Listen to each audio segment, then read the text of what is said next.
he was assassinated together with his commander and his family members. And then finally they had the time to, to get all to start the funeral. And so far, the first day was the foreign officials coming to Iran, and then the second day was Iranian people coming out.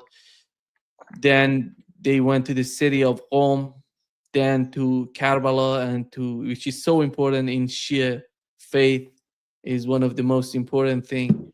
And the Imam Hussein and his story and his reality was is one of the most moving element in Shia Muslim.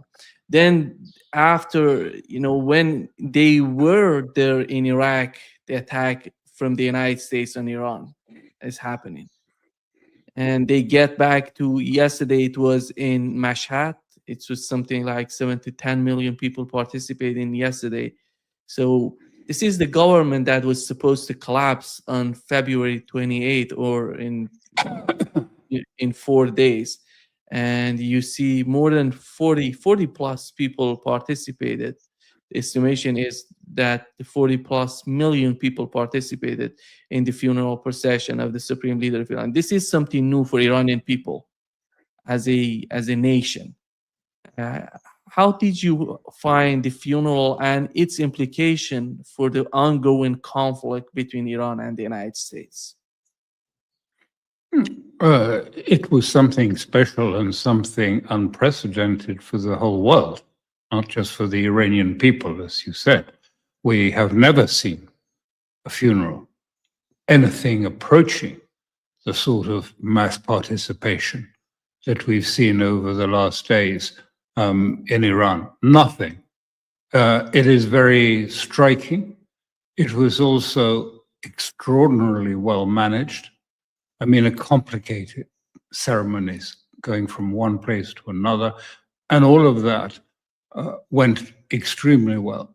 And the only, if you like, only change was necessitated by using a helicopter in the last element because the Americans had broken a bridge.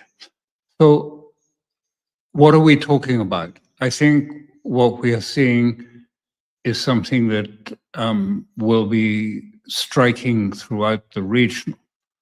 It is both an assertion of Iran's soft power.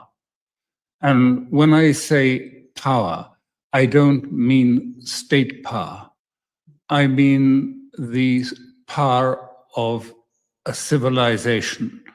And when I'm talking about a civilization, I'm not talking about just the Shia civilization, but I'm talking about, if you like, the whole Islamic philosophy from dating back to the last century when there was a renaissance at the end of the 19th century, but which actually never really succeeded. And what you had here was, if you like, something that transcended. It was about the Islamic civilization and its achievements and its strengths. And so I haven't used the power because it wasn't about military force or economic force.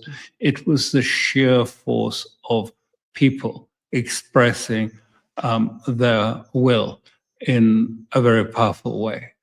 And so that was really important. And it has made an impact, I believe, on,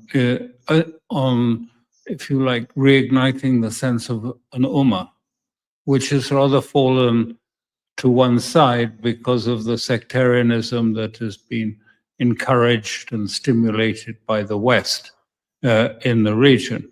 But it always existed. I mean, through to the sort of Ottoman period, I mean, there was the sense of the ummah. And as I say, that has fallen to one side. But I think the demonstration, the people, I mean, and look at what happened in Iraq. It wasn't just the Shia that attended, it was the Sunnis that came and paid respects. And of course, you had a huge level of official participation in these ceremonies, including the former president of Russia and many others that took place.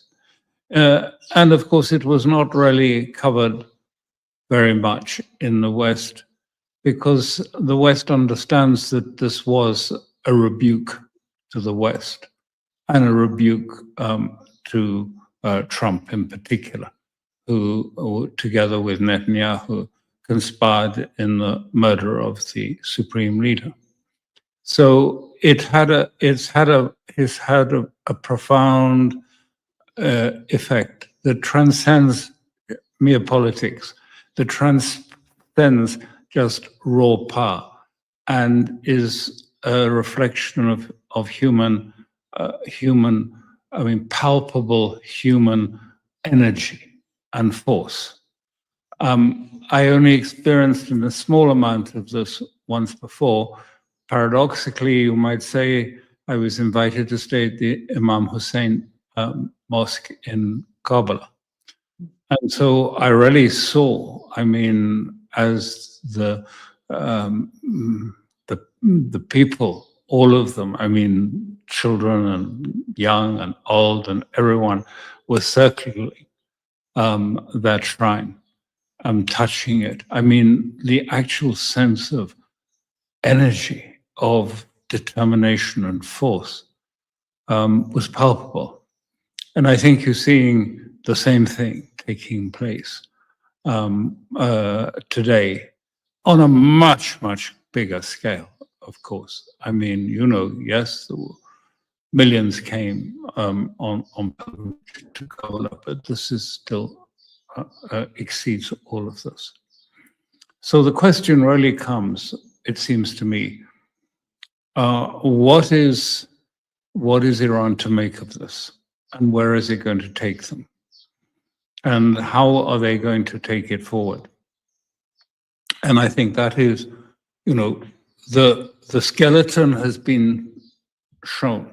The skeleton is there for a huge change, for a sort of leap forward in civilizational terms for Iran.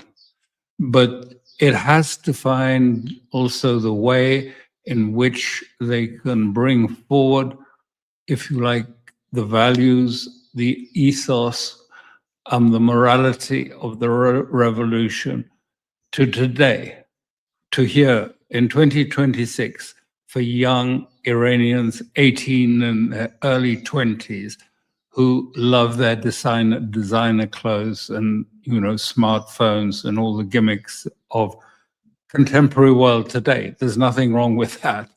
But how do you bring those values into the modern period, into the contemporary period? Not modern, I would say, but the contemporary period. So I think that is where we have to watch, and I think the foundations for it are clearly there, because you see the greatest enthusiasm, the most fervor is coming from the young. But what they don't want is to be walked back into, somnolence and complacency and everything. They don't want whoever leads them, the government, to walk them back to sort of crass materialism and the values of the West.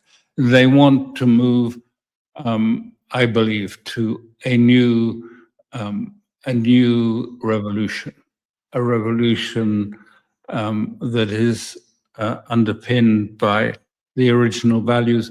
And because Iran is well placed to do this, because this is something that everyone is looking now for, the sense of, even in the West, how do we get beyond the sort of downward pulling nihilism that has overtaken us, the crass materialism, the complete trashing of values, the sense of corruption that exists in all Western societies and beyond. And how do we, move it forward, especially since there are no political parties who answer to any of these needs at all. Tweedledum or Tweedledee, one would give a little more tax, one would take more tax away. I mean, that doesn't answer any questions at all. So I think we want, so in many ways we'll be looking, and it also sort of takes Iran back not only to the revolution and to the Prophet, but before that, Iran has a long heritage, which is about light, about the idea of bringing light and darkness into the darkness, and about, if you like, the polar play between upward, if you like, upward forces bringing us to the light, and downward forces. This is not good and evil. This is not, Manichaeism. This is something different. It is about an interplay of light and shadow and darkness that existed and has been incorporated into Iranian civilization too. So all of that, I think, is going to,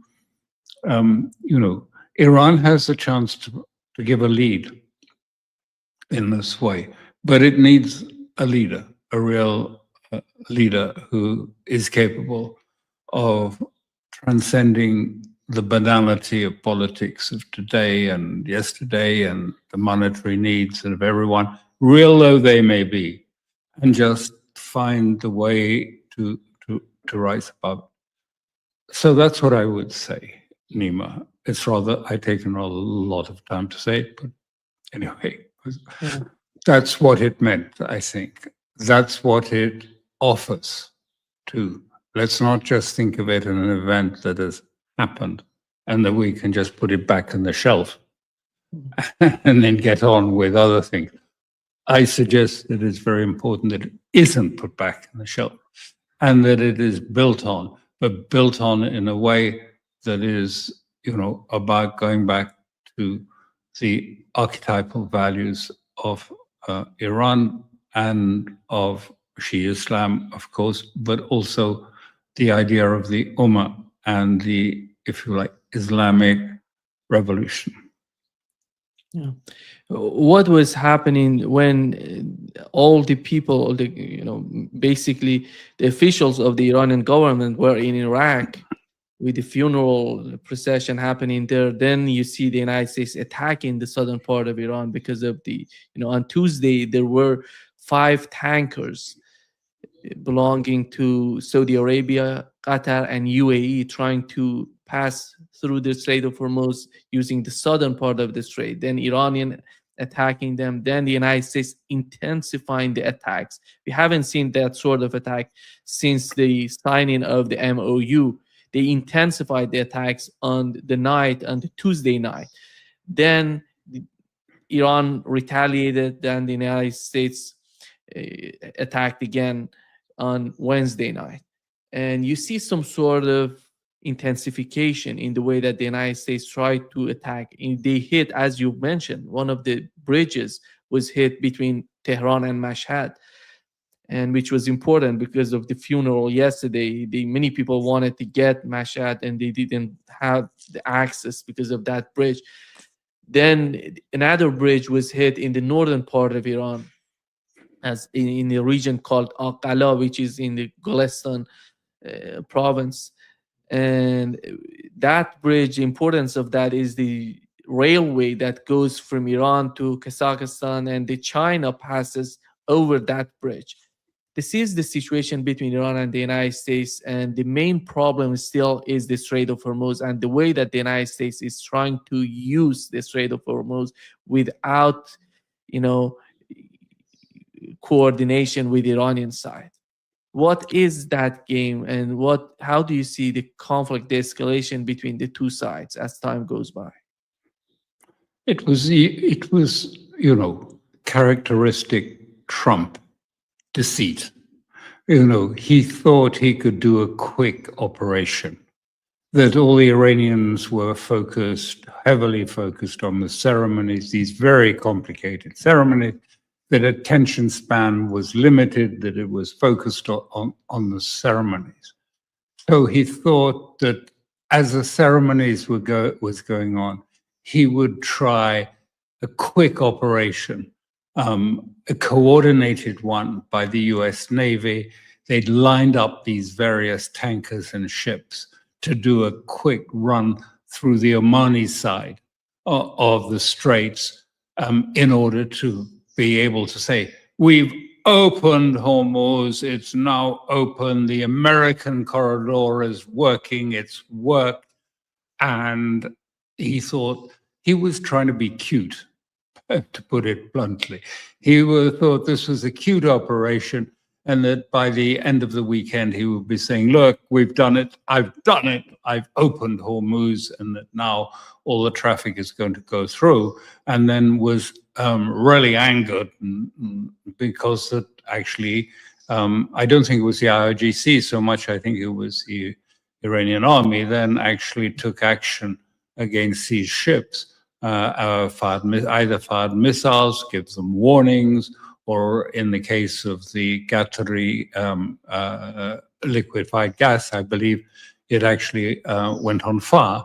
I think there were 4, maybe even 5 vessels that didn't make it through after having been warned off, first warned, and then if they didn't obey the warning, then they were fired on.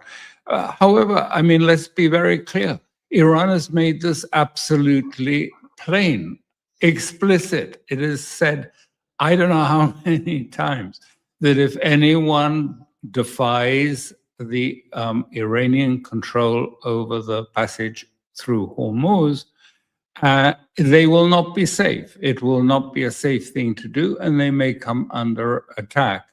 And they are advised to coordinate with Iran and to pursue passage through the Iranian safe corridor. Well, then, of course, Vance came in, and it actually gives a lot away, because what he said was, and I think he said this on that evening, he said, look, listen, he said, you know, what we're all about, I mean, it's opening Hormuz. That's what we're trying to do. We're trying to, let the Iranians understand, if Hormuz is shut, we will continue to attack you.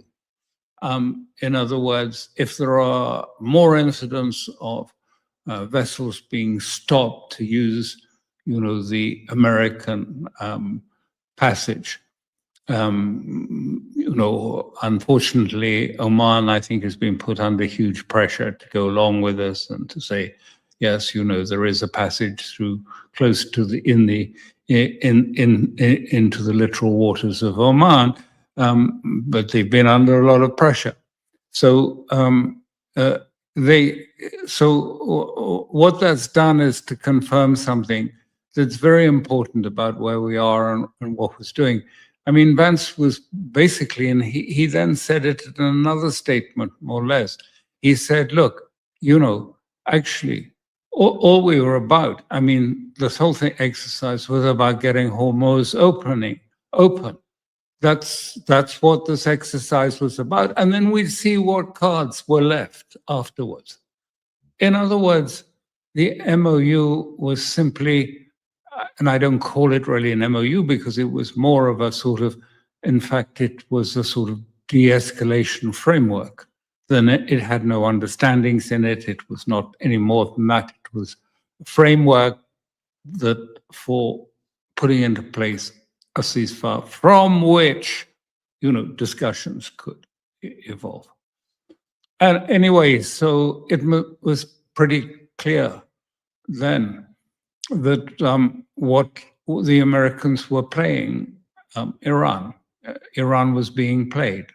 The whole memorandum of understanding, and it was quite significantly, I mean, seemed to be follow the Iranian pattern exactly.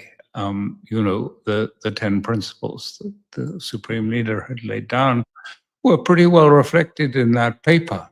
And, a few eyebrows went up when, the Americans signed off on something that was so obviously in the Iranian influence. But then now it becomes pretty clear that this was just a play. Let's give the Iranians what, they'd like to hear, but because what we are principally only concerned with, is opening Hormuz. And so I think this is now percolated through and brought about a change in thinking amongst the Iranian leadership. And that was highlighted by the supreme leader when he said, look, in terms of these negotiations with the United States, I'm not totally in accord with this. But however, I've been persuaded by the Honorable President and others in the negotiating team that there is a real prospect here that Iran can obtain some political, economic advantages by pursuing this. He didn't say it in those terms, but this was the gist of it. And I think that this was probably the point. I mean, he was really putting both the negotiating team on notice, and he was putting the Americans on notice that, the MOU, the framework document, was not a mandate, an open mandate that could be used for other purposes. Either you stuck with it or it was of no value. And so I think we've now sort of reached that point that the Americans or Trump at the NATO summit said, it's over. From my perspective, it's completely finished. I think, correct me if I'm wrong, but I think although there are many voices have been saying something similar from Iran, I don't think officially Iran has said that it's finished. And I don't expect them to say that because I think, it is a useful asset to have on the ground, even if it's in comatose condition and isn't going to lead to anything dramatic. But nonetheless, it reflected Iranian positions, and therefore I think they will let it lie in its comatose life support condition, even though it's not going to move any further, because it still stands as a sort of landmark from which something could develop, who knows when, long time hence maybe. So, I mean, Trump then started ranting at the NATO summit and saying all sorts of crude language about how he didn't like Iran and didn't trust Iran and things, because he was angry because his clever ploy. Oh, look, when they're totally occupied with the funeral, we're just going to slip about half a dozen ships through, and then I'm going to go out on television and say, we've done it, we've opened Hormuz, aren't we clever? And, oh, hey, presto, Iran stopped it. And so they struck back. I mean, look, don't look at this and say, well, what's the strategy? And the strategy is that of a child saying, no, I'm going to hit you. You've spoiled my game, and I'm going to hit back, and I'm going to cause you. I mean, the Americans actually said it. This is punishment. We're going to punish Iran for this by striking Iran later. And then Iran struck itself on targets in the Gulf. And in a way which, although we don't have the details of the damage that has been done, but it seems that it hit very significant targets, and also, quite importantly, was extended to Jordan, which I think, we haven't seen Jordan so much in the frame before, but of Jordan is where most of the American aircraft have been stationed, not stationed necessarily, but staged. They go into Jordan, they go off to other sites, but it's been a very important location in the war on Iran. So I think that's where it has got to. But how long will this last? I mean, my own opinion. I mean, and I'm not. I don't claim to be a military. You have to ask the others who are more close to the American military bases. I don't think the US has the wherewithal to mount a full war at this stage, because we all know it is short of munitions. It is crucially short of air defense systems. It has had troops on the ground for a long time. I see evidence that actually they've been withdrawing some, not all, of their forces from the Middle East. And I think that what we're seeing essentially is, I thought that at the time, don't think we're going to go to full war, but I thought it was quite likely we'd have a 72-hour, tantrum on the ground, and that's what we've had. And I think now Trump is probably trying to pivot back to Ukraine and Russia. I think that was very obvious in the NATO summit, that he was praising and endorsing the Ukrainian use of missiles deep into Russia, that he was saying this was a good thing. Yes, it's escalation, but it's escalation to put pressure on Putin to come to a ceasefire. Well, that's not going to happen.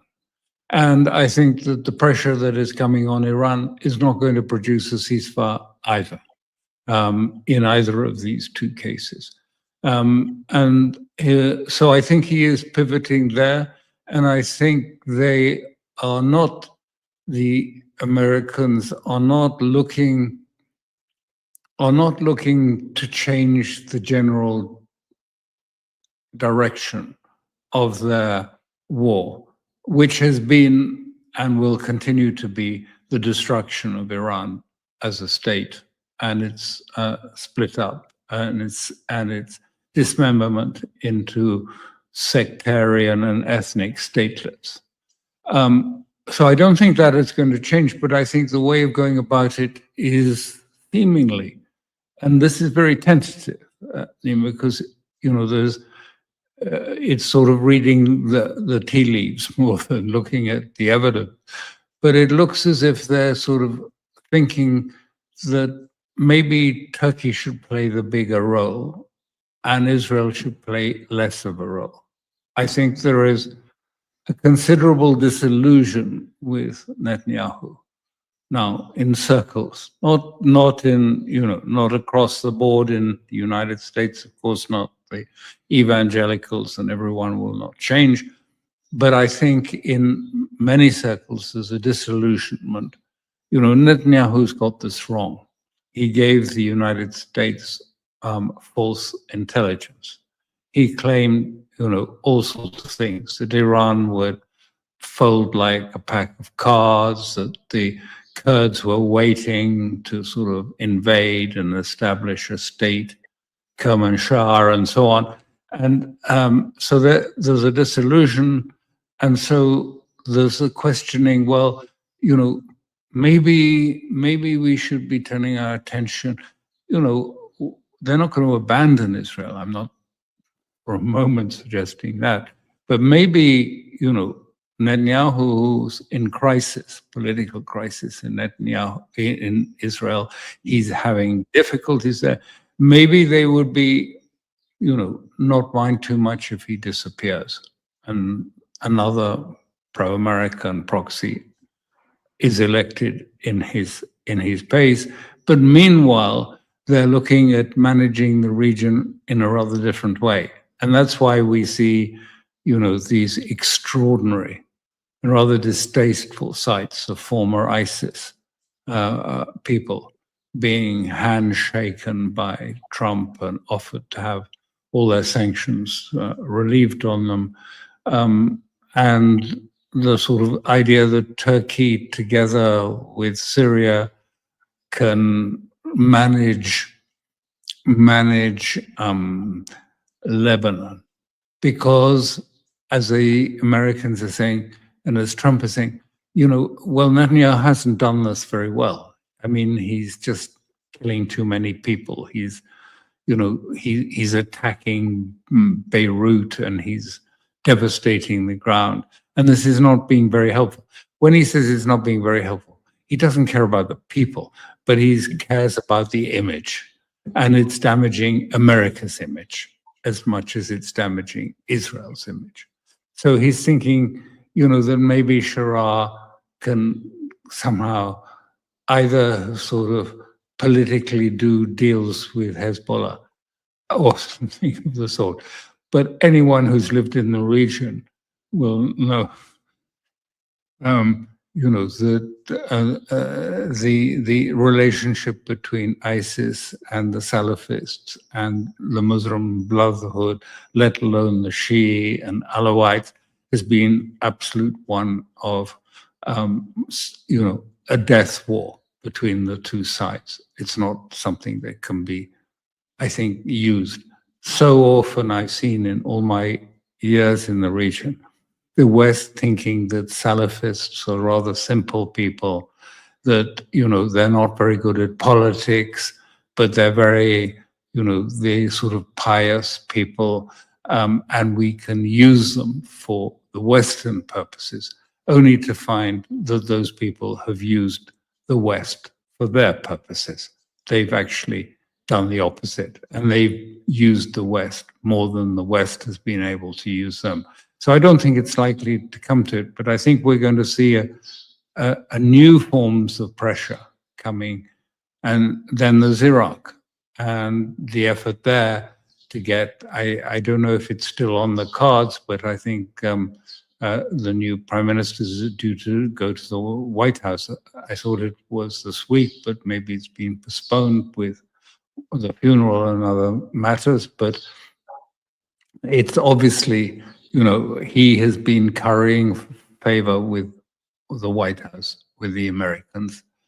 And he's now set 30th of September as the deadline for the Iraqi resistance, the Hashad, to disarm and come into the system. Again, another part of the sort of, the pieces that I think the Americans are trying to shape in a different way to put pressure on Iran, because they feel that the sort of, the chainsaw of Israel just going around the region, with its chainsaw cutting everything and everybody down, has not been really very effective. Yeah. The report from yesterday is that the shipping activity through the Strait of Hormuz has fallen sharply, with only 22 verified transit logged on yesterday. And Alastair, when it comes to the NATO summit, one of the main focus of Donald Trump and his administration was the case of, as you've mentioned, Syria and Turkey. It seems to me that the United States somehow understands the shift or the changes that are happening in the West Asia.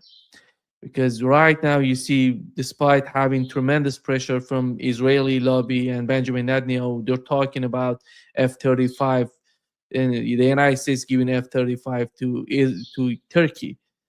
And it was reported that Turkey is transferring S-400 that they bought from Russia to the Gulf states in order to make some sort of adjustments in Turkey to receive these fighter jets. But when it comes geopolitically, when it comes to the vision of Washington geopolitically in the West Asia, and considering the new conflicts, the Israeli understanding is we have right now two main enemies. One of them is the Muslim Brotherhood, and the other one is the It's Shia. Turkey.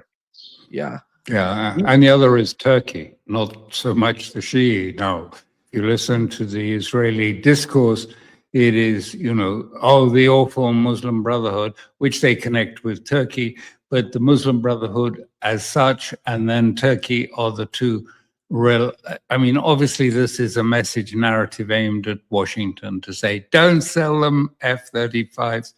I mean, I want to move on from this discussion in the sense because, first of all, I don't think F-35s are particularly good aircraft. Don't think they're even stealthy now. I mean, it's quite clear Iran has radar systems, infrared radar systems that can expose stealth aircraft, including F-35s, and I'm sure other countries have them too.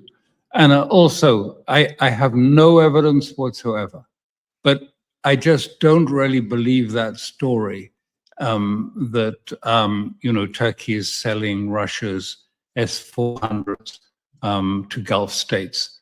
It may be true, but I would think Russia would be furious at that. S-400s are still highly, classified and still are very effective defense systems. They don't toss them around lightly, Russia.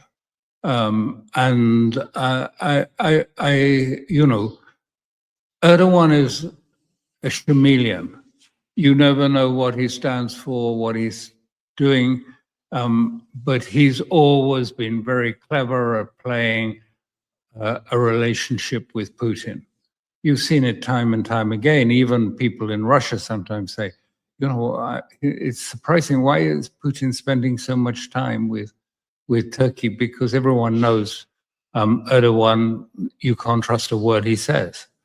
So I don't know about that. But I would say, this is the wrong measurement yardsticks to look at what's happening now. Everything really depends on something else, and that is the shortage of, if you like, sour crude from this region and from other regions reaching refineries in the America and in Europe. Sour crude is the distillate that provides for both diesel and kerosene, and it is acutely short in America, acutely short. They're talking about that if you look at it in all the stocks, there's about 8 or 9 days supply left.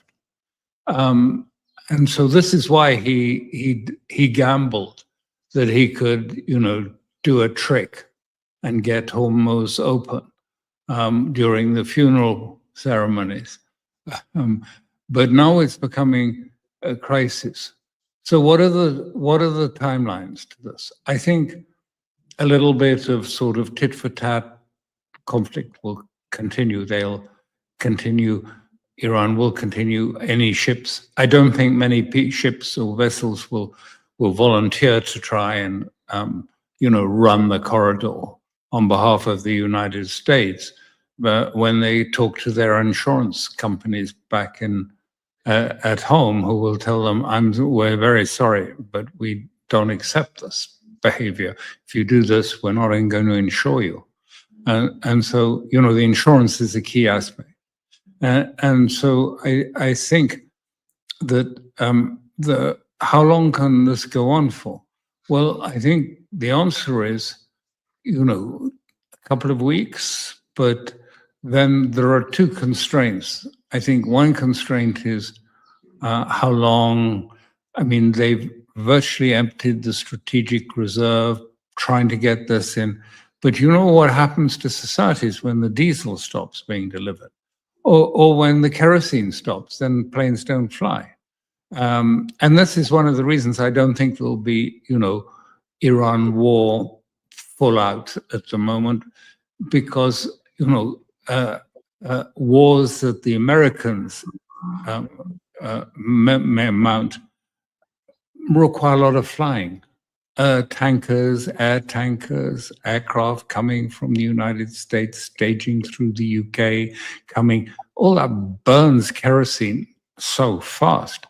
I'm not sure that they really have reserves or would be willing to use those reserves now. And so I think that the Pentagon and others will be saying to Trump, we don't have the wherewithal, quite apart from air defenses. We don't have the fuel to run a major war. Major wars take endless fuel, aviation fuel. So I don't know. I mean, as I say, we're not told how many, but I think it's very short. And I think that's the timeline that is affecting Trump, and why one of the reasons is he wants to shift to Russia, and we saw at NATO, Ukraine coming back into the thing. Oh, Ukraine, Russia isn't really doing so well. Ukraine is doing much better than people had thought, and if only we keep sending, missiles deep into Russia to frighten the Russian population, to unsettle them and make them turn away from Putin, then we've got pressure and Putin will have to come to a ceasefire. Well, I think it reflects a misunderstanding of Russians as much as they've misunderstood Iran in the same sort of way. The Russians are not simply going to sit and allow, missiles to be fired directly into their populations, their rear populations, for long. At some point, they'll react, and that's going to be very dangerous.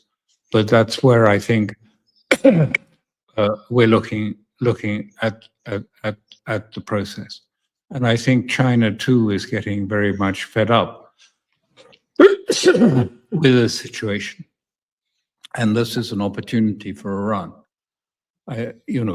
China is a very cautious, very careful state, but it could help a lot in trying to advise and devise a sort of a new economic framework for Iran, and to help underpin it, not in the sort of Western sense of just investments in data centers and so on, but in a sense of going back to real economy, an economy that actually provides what people need, ordinary people need, and serves their needs. And it's not about the international market, not about the export market. It's about getting the ordinary economy going.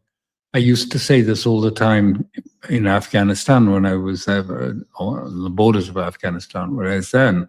They'd say, what are we going to do about Afghanistan? And I said, the best thing you could do probably would be to ship in a whole series of shovels and picks and seeds so that people can actually start farming again.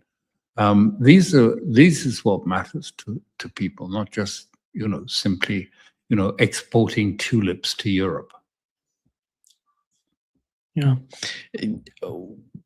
Donald, when it comes to Syria and what Donald Trump is trying to do with the government there, with al-Shara, al-Jolani, these people in Syria, basically, because on one side, when you ask this government in Syria to do something for you in Lebanon, you have to see the capabilities of the government, domestically and physically, the forces they have, because many of these sects, HTS or ISIS forces that were in Syria, somehow Turkey has managed to send them to the Sahel.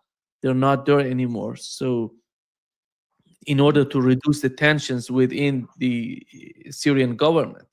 And then the United States is talking about using al-Shara, al-Jolani to do something in Lebanon. Even the United States said we're going to send troops to Lebanon. What is your understanding of sending American? This is fantasy stuff. We shouldn't be taking it at all seriously. As you know, I've lived in Lebanon for 9 years, and when we talk about the government, it is not the whole government. It is a faction of the Beirut government that signed that document, a document which has no legal validation. It contradicts the Lebanese constitution. It would need to go to cabinet first of all. The cabinet, the structure, the type structure is that no two sects can outvote the third. So you have to have more than, if you like, 2/3 majority to take something through cabinet, which is probably not there. And then it would have to go to parliament, where they would not have a majority. So it has no valid basis. And if you look at the army in Lebanon, 40% are Shia. I mean, they are not going to, and, it's a society where there's families are complex and you have Sunnis and Shia in one family in Lebanon. And, they're not going to go and kill the Shia for America. The army is not going to do that, or for Israel, even less so. So I think I just don't think this is going to be a workable proposition. And to have it run by ISIS, who is pledged to kill all and is killing, Alawites and Shia and Sunnis who will not accept them, and everyone that, is in danger. I mean, they regard any source of, if you like, non-compliance with the very rigid Hijaz, Saudi Arabian type of interpretation of the Prophet and of the Bible, that the Quran is somehow to be killed. I mean, I don't think this is going to work at all.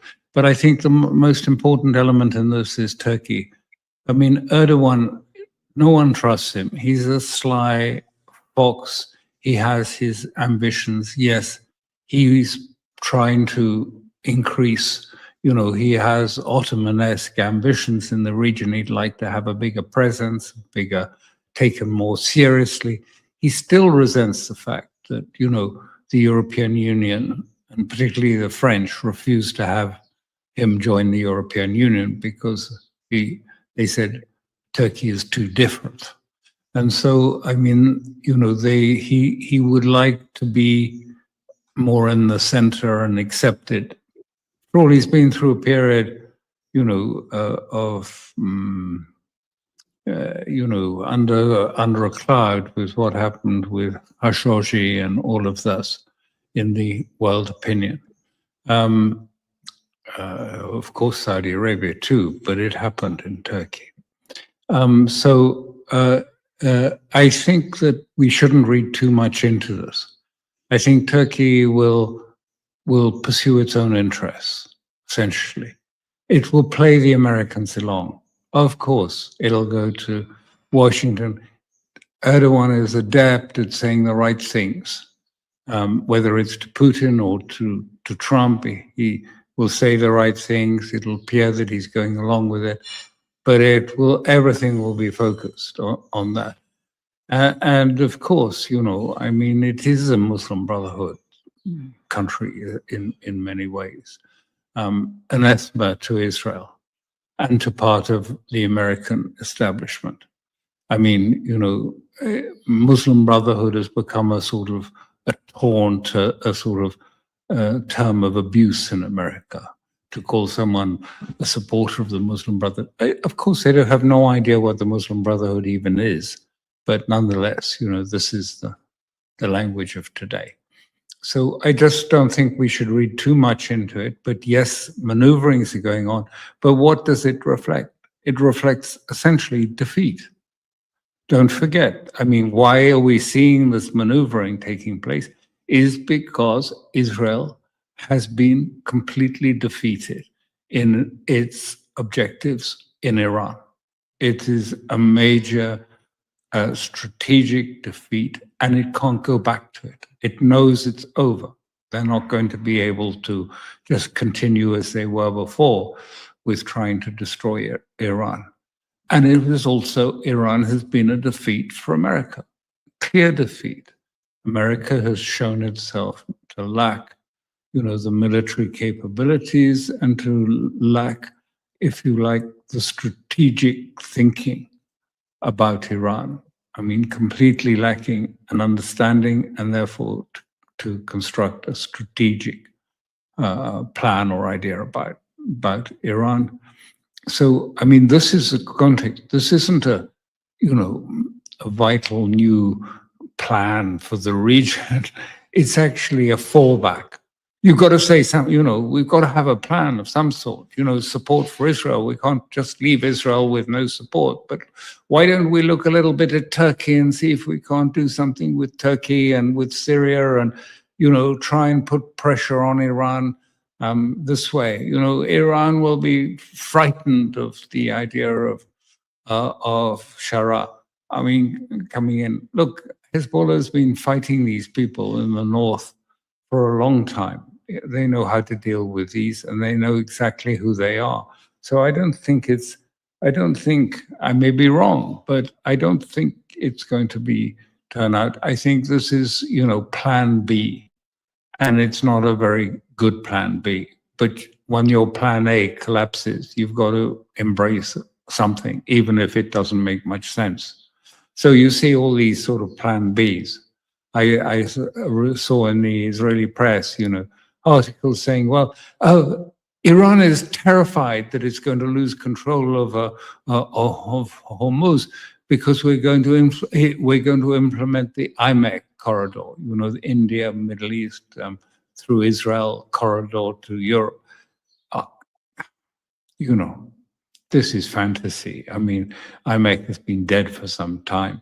I mean, first of all, no one is going to allow it because the end of the IMEC corridor is Haifa and in Israel, and it's going to pass through Israel. And at the moment, it was the UAE, and Saudi isn't going to allow the UAE to play a part. The usual regional bickering. So but we're getting all of that, but it just reflects the fact that we shouldn't lose sight of that Israel was defeated in a way in which cannot be undone and restored. And America has experienced a major setback in its standing and in the people's understanding of its military capabilities. It had been seen as, unstoppable. And now it is seen that its military capabilities have apparently been overrated over these years. When it comes to the region and the situation with Israel, you've just mentioned what has happened, but considering what it was, in before 2023, October 7th, what has happened, the Israelis were on the path of normalizing the relationship with Turkey, with Arab states altogether. They're somehow ignoring the fact the Palestinian state and the people in Palestine. But that has changed drastically. And today, as Bild in Germany reported, that the Qatari investors are blocking Volkswagen's proposed partnership with Israel's Rafael to manufacture components for Iron Dome because they have bought something like 10.4% stake in the Volkswagen. So they can say we're not going to do that, and they're putting pressure on the German manufacturer of cars because they're somehow trying to help the military-industrial complex in Israel. On the other hand, you see the increasing tensions between, as Financial Times reported yesterday, between Saudi Arabia and UAE, and the trade is somehow slowing down. Is everything in each and every aspect you see the Israeli sort of dominance is falling apart in the region. And appreciated by Netanyahu and his administration and people in Israel. The Abraham Accords were basically a UAE project, and that's why Saudi Arabia would never let it go ahead. I don't think, even if you take 7th of October, I don't think there was a real threat that Saudi Arabia would join in it, because they saw it as a UAE flagship project and didn't want to give UAE any more sort of standing than it's already trying to obtain for itself. But I think Israel, at one level, is very much aware that it needs to rethink everything, that it has had, that the outcome of this war. They know, that America is never again going to go to war on their behalf with Iran. I mean, look at the politics that's changing and how it's changing so quickly in the United States. Both parties, not just in the Republican Party. So I don't think that, no, I think that Israel is, but it can't, it's in denial. It's very difficult. It can't say, because it hasn't got any alternative. It's got nothing to offer. I mean, Netanyahu, but I mean, if you ask Bennett, Naftali Bennett, who is also has been, it looks as if it's now Eisenkopf more might succeed Netanyahu. But Bennett was just, we'll continue doing what we're doing. This was the definition of madness, wasn't it? To go on, when you fail each time, to go on doing things that are destined to fail is a symptom of madness. But they are stuck in the denial that everything they thought and said about Iran, and that, I mean, has been so clearly blown away during these funeral commemorations, that I mean, there is a real sense of, maybe, we need to go back to Ben-Gurion's idea that Israel needed to stay within its borders. I mean, he was very strongly advocating that Israel needs to stay within its borders because it's a small state, small population, small economy, and therefore cannot afford a huge army to control, to seize, occupy, and control the whole Middle East. And he said, we have to rely simply on reservists. And therefore, we should stay within our borders. And furthermore, he said in a very Clausewitzian way that Israel needs to use its military forces not as a military force as an end, but as a means to a political objective, i.e., getting, forming alliances or forming understandings about how to live, on the same territory or in the same region, in a way that is at least workable. All of that went out in the 7th of October, and in came this idea that Israel could, by military means, seize the Middle East, all of it, occupy it, take it. And even the heads of the IDF, the Israeli Defense Force, said, look, if you really expect us to manage the whole of these regions, Lebanon, Syria, and Turkey and everything in this way, we'd need an IDF that's 7 times the IDF that we have, 7 or 8 times. We simply don't have the capacities, the manpower to do this. And it's not working anyway. There's no success in Gaza. There is no success in Lebanon, quite the reverse in Lebanon. They're losing in Lebanon. They're suffering heavy casualties in Lebanon. Syria is complicated and it's not going to sort of become, yes, they've tried to put settlers into Syria. Well, good luck to them. Syria, let's see what happens there. But, it's not working anywhere. They are aware of this, but they're still in denial. And overall, the population, I would say there's a majority that favors continuation of war on Iran. I mean, 70% would probably. Well, I don't know if it is now as high as 70%, but certainly a majority would favor this because it's been so ingrained in them. Iran is the root of terror. Iran is behind Hezbollah, Hamas, everything. Iran is planning a Holocaust. It's so ingrained. They cannot think beyond the confines of the bunker. Yeah. I think one important thing that has happened, which was the siege on Yemen. And during the initial days, the funeral, we see the Iranian airplane going to Yemen and just breaking the siege. That was important for Yemeni people. Very important, very hardly noticed, but very important event. Yes.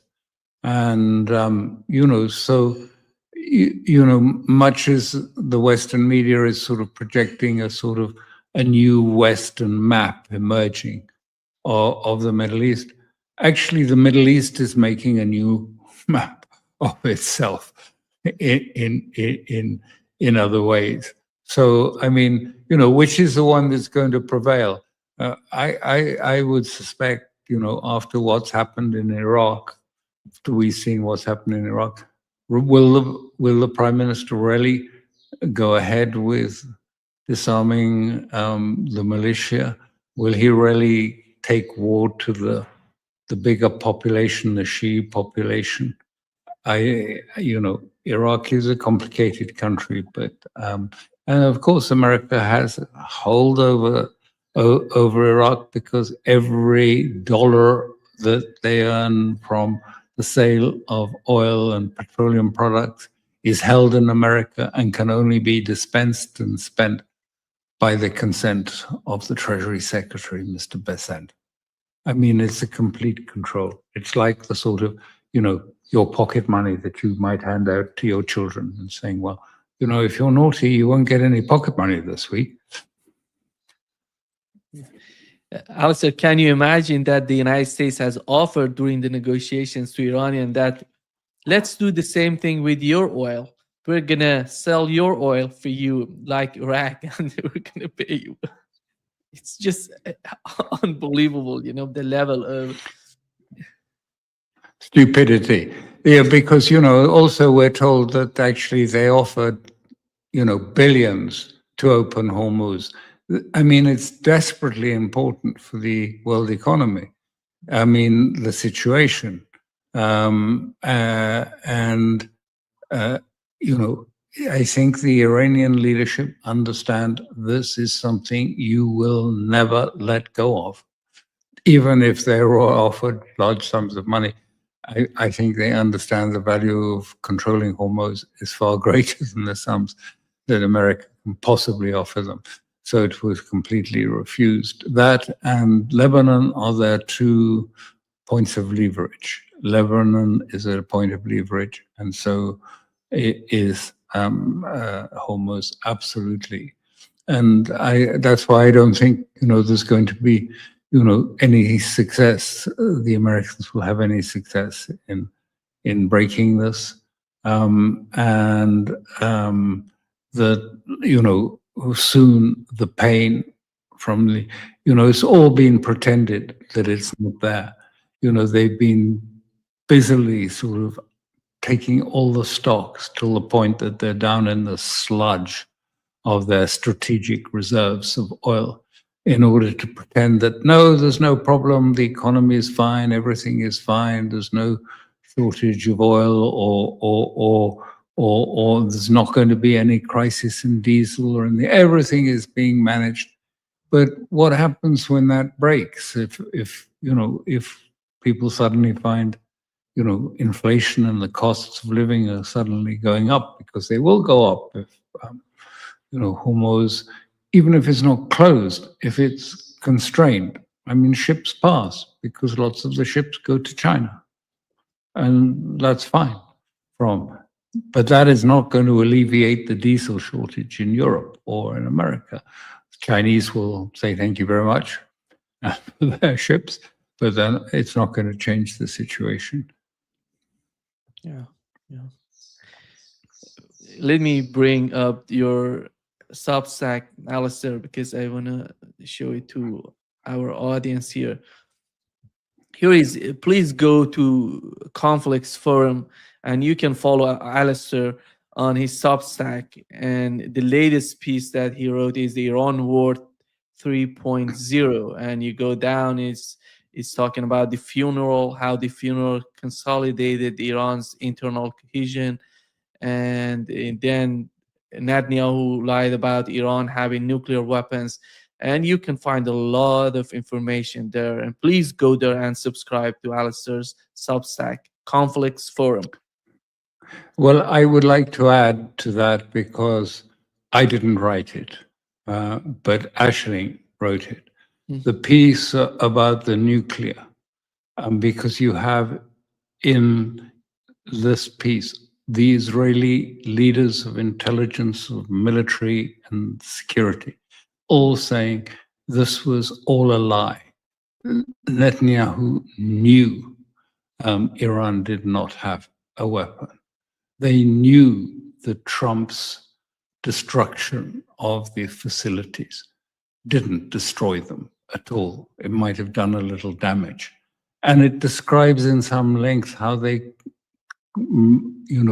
they contrived the deceit through the Atomic Commission to try and pretend and support Trump in his claim that everything had been obliterated.